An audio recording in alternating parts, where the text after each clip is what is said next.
The Church of Rock. Talking about the one and only WES Beech. Yes. Who else? How's it going, Wes? Hey, it's going great. How's it going? Good, man. I can't believe what that Cooper concert must have been. What, like a spring of like 2020, maybe? Yeah. Actually, I think it was the summer. Okay. And I was real disappointed because Lita Ford was opening, and I'd never seen her solo before, so I was really looking forward to going that. So I was really disappointed when they had to cancel it. Yeah, what a heck of a double bill that would have been. I know. I'm not going to rub it in. That's sad. So are you in Michigan? Yes. Yeah. Nice, man. I know everything. Yes, northern suburb of Detroit. Right. Are you currently writing? We were discussing off air how so much good music is coming out of this unfortunate era that we're living in. But the good side is the creative juices seem to be flowing. Is that happening with your experience? Oh, absolutely. Yeah, I'm playing a lot more, and I'm always writing stuff. So keeping fingers going and keeping the ideas going. Yeah, I was noticing a lot of the new records coming out are so good. The new Alice Cooper is amazing. The new X, the new Alarm. And I got a link yesterday for the new album from General Bastard out of Michigan, too. Oh, yeah. It's cool. Also, put in a plug for the Butcher Babies. They have some great new stuff coming out as well. Do they really? Now, where are they from, England, or where are they located? Or California? They're from California. Actually, one of the singers, Carla, is from Detroit. Okay. But I think they're based out in California currently. Hey, Wes, did you get a chance to check out that new book that was released about Wendy O. Williams? Just briefly. Just touched on it briefly. I got through a couple pages, and I don't think it was too well written, and there was already some misinformation, so I just haven't finished it yet. Yeah, I remember the last time we spoke with you while we were discussing the fact that the book was coming out and how you had declined to be interviewed, but I know Richie Stotts was in there. I agree, man. I read the book, and I don't think it wasn't written very well. Yeah, I think the problem was the author wasn't really a fan of the band. I think it was more of a money grab than anything else. So. And you could feel it. You could feel that vibe. That. Yeah, you can tell. Right. It's not like a labor of love. It's just a labor of money or whatever. Exactly. And, and Wendy was one of the most visual artists out there, and there's not even any pictures in the book. So that was another disappointment as far as I was concerned. Yeah, no, I think you called it right by staying away from that particular one. I tell you, we played the Doom song earlier from the Veins that we had recorded back in, I think, 99 or 2000 for what might have been the Plasmatics or Wendy O tribute. I still think we should try to get a GoFundMe or do something to get a really killer Plas or Wendy O tribute album out, man. It would be so worth it. Oh, I think so. That would be great. Yeah. I think it'd be. There were some great songs submitted for that. Unfortunately, the money just wasn't there for us to be able to put it out. So. Do you have? Who knows? Maybe sometime in the future. Do you still have access to the tunes that were submitted? Yes. That's so cool, man. I really wish I could figure out a way to find somebody that's got money that's a promoter that would. God, what a worthy project that would be. That would be cool. Boy, would you prefer that it would be a Plasmatics tribute or a Wendy O. Williams tribute? Either way, doesn't really bother me. I would think Plasmatics because even though God bless her, Wendy was such a front person, but I mean, you guys with that music was just so incredible, man, like one of a kind. Right. I don't think there'll ever be another one like it. No, I mean. Not just the concepts that Rod Swenson wrote about and the great thoughtful lyrics, but the music expressed with you, Richie, and the other guys. It was just some of the most great punk rock and metal stuff that it was recorded, Thanks, yeah. I got to ask you, man, have you had your vaccination in this big You guys wrote about stuff like this on the Maggots record. The pandemic, it's a crazy times. Are you vaccinated? What's your deal on that? Not yet. I'm still trying to get vaccinated. Unfortunately, there's just not a lot of them to go around where I am. So yeah, still trying to get it going. So hope to get one shortly. We'll see what happens. Yeah, I just thought I'd ask, man. You were telling me about Stuart, one of the ex-Plasmatics members, was talking with you recently. I'm still holding out hope that he might come on sometime. Yeah, I'd like him to. We'll see. We'll see if I can get him going for you. That'd be so cool. It really would be. What have been? I know you like to watch a lot of YouTube and different music videos. Have you been keeping up with some of the newer stuff out there? Some of the interviews and music on YouTube? Yes, I try to. Yeah, in fact, I saw Stu told me about a clip he did with the band called Blue Coupe, which is Joe Bouchard's band with Dennis Dunaway from the Alice Cooper group. And him and Richie Stotts played with them on 18, which you can check out on YouTube, which is pretty cool. Wow. And also they sang with Tish and Snooki from Manic Panic fame, sang backup vocals. And it's funny because I played in a band with them before I was in the Plasmatics. Wow. So it's kind of cool to see them all playing together. Yeah, what's the name of the band again, the project? Blue Coupe. Blue Coupe. That sounds interesting, Sister Tracy.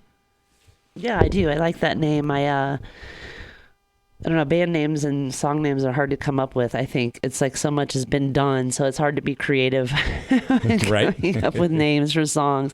The new Alarm album we were talking about, by the way, is untitled. All the tracks are untitled. You have to name the songs. That's quite a concept. Right?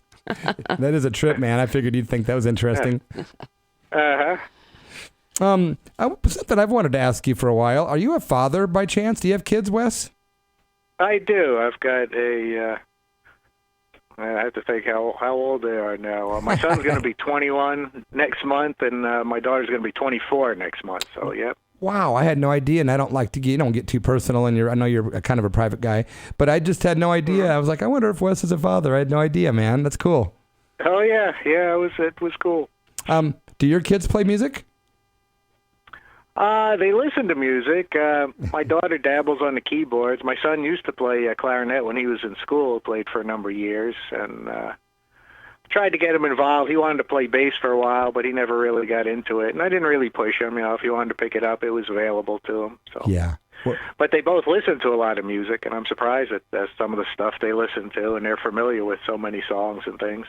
Yeah, one of my daughters, me and Tracy's daughter, Audrey, she's it's amazing. These kids, some of them are really just into everything, and it's amazing to be, so young, but they're so hip on like 50s and 60s rock. And electronic stuff too. It's like, wow, I know. I was really into a lot of this electronic stuff, and my daughter was into all this kind of out there Japanese music and some wild stuff. What do they think about plasmatic stuff? Do they dig that stuff at all? Oh yeah, they like it. Yeah, they appreciate Wendy and what she's done. That's awesome. I still think I'm going to try to figure out a way to get some funds and raised and then approach you and try to get a tribute out, man. I really want to. Sister Tracy got something to say, I think. Well, yeah, and it's, I don't know. I know that we're coming up on the April 6th, isn't it the 23rd anniversary of Wendy's passing? I don't know the exact number, but yep, that's coming up fast. Yeah. Yeah, I knew that April 6th, is coming up soon, and I don't know. I just was curious if there were any events that took place on April 6th, or any dates that I don't know that some way and celebrates Wendy's life or anything like that. I wasn't sure if something like that. No, nothing that that I know of, but I'm sure there are some tributes out there that people will have, and always keep Wendy in my heart and my memory, and it's always kind of a sad time for me. Yeah, I'm sure but definitely I'm glad that I did see that date, because we'll be doing a show right around that time, and I think we'll go ahead and dedicate that show to Wendy. So.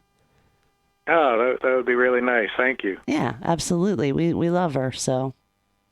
Mm-hmm. Yep, she's definitely one of those people that I definitely miss, and, do you get a lot of calls regarding Wendy, or like interviews or plasmatics related like requests?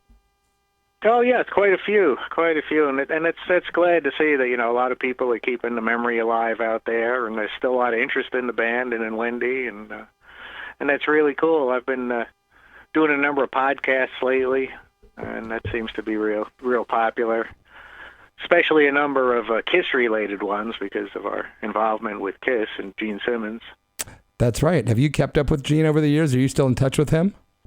No, I haven't been in touch with them now.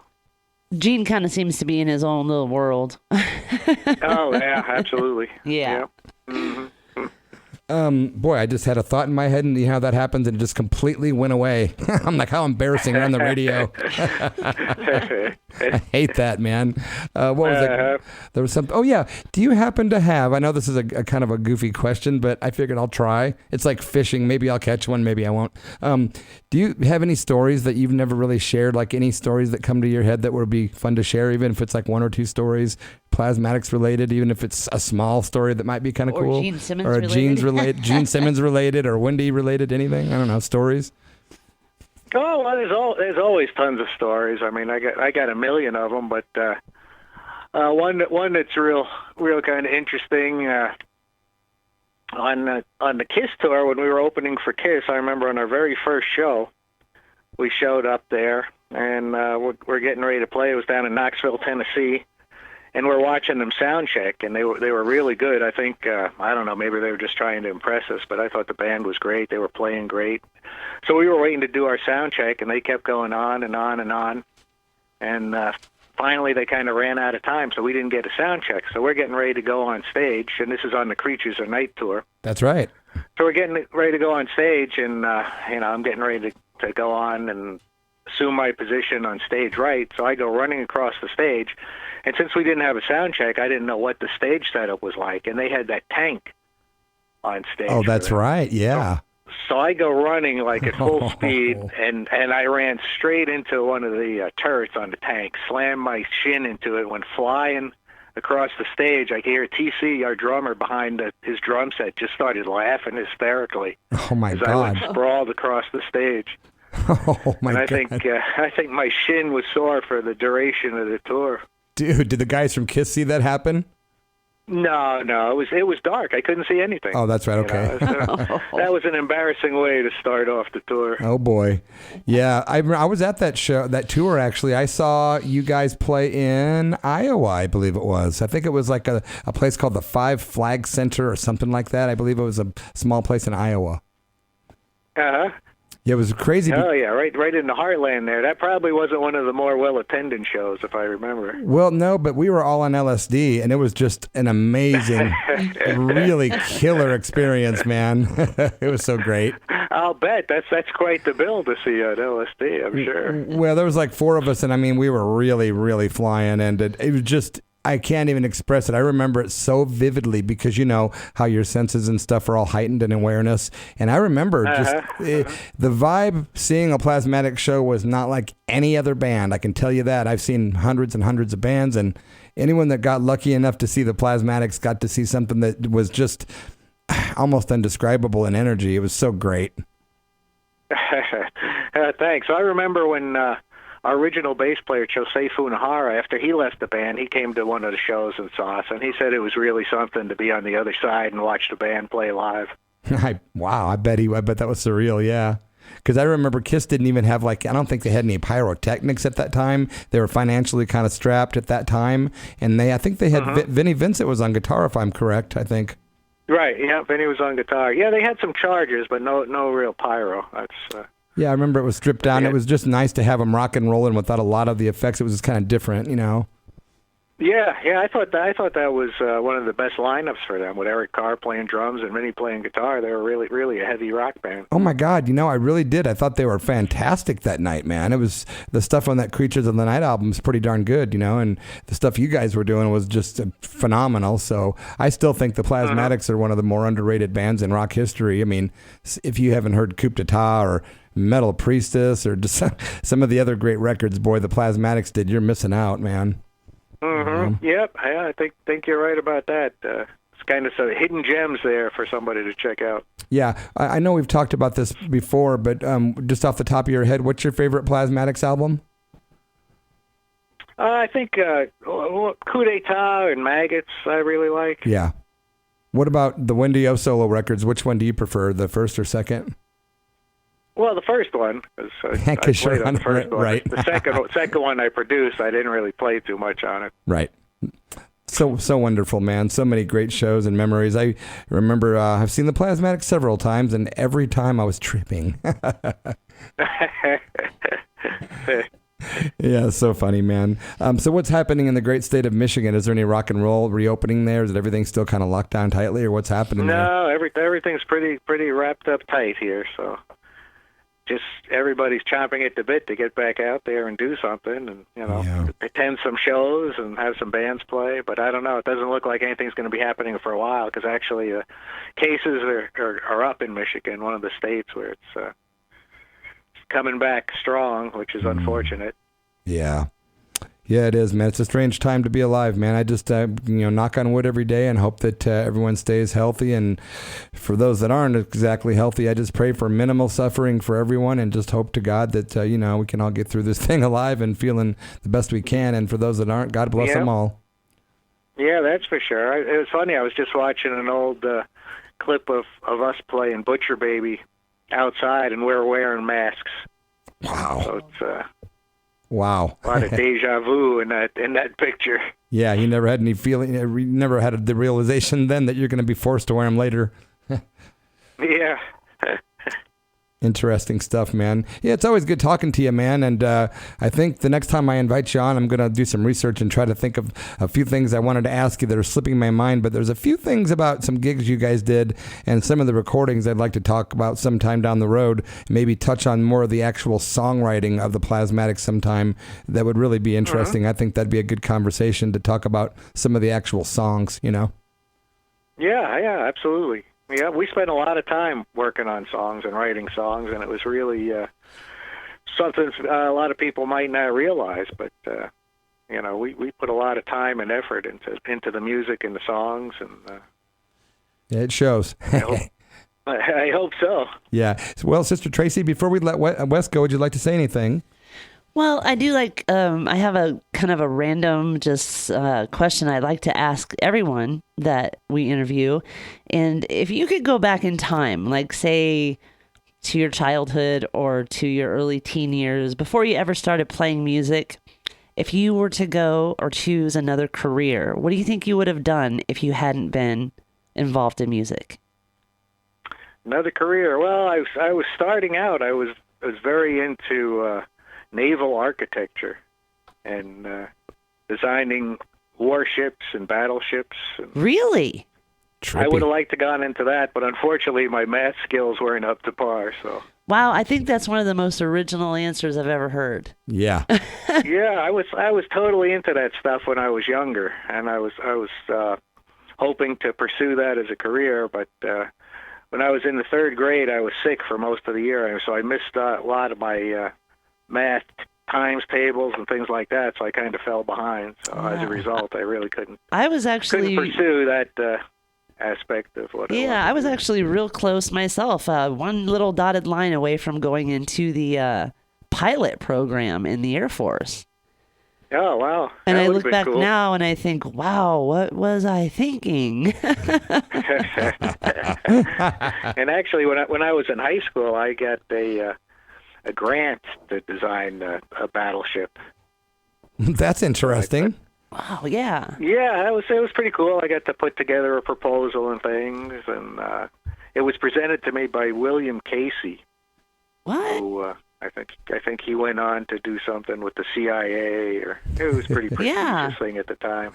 What a trip, man. Well, we're getting ready to play a song from your Coup d'Etat album, which is one of the best hard rock records ever. And we're going to do a song called Stop, which I know you played guitar on. Anything you want to tell us about the song Stop?